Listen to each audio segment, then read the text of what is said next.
அன்பு விவசாயிகளுக்கு வணக்கம்.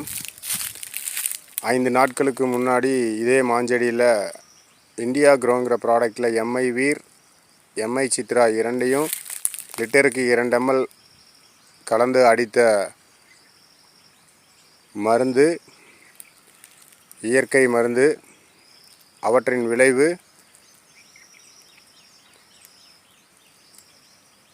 இதற்கு முன்னத்த வீடியோவில் பார்த்தீங்கன்னா அந்த கொழுந்துகளில் அம்மை நோய் தாக்கலும், சிலந்தி வலை போல் பூச்சி கூடு கட்டி இருந்ததும் சுத்தமாக நின்றுச்சு.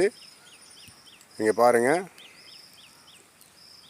அதனுடைய நோய் தாக்கம் அப்படியே அந்த இலையை தவிர வேறு எந்த இலைக்கும் போகலை. அழகான கொழுந்து மலர்ந்துள்ளது.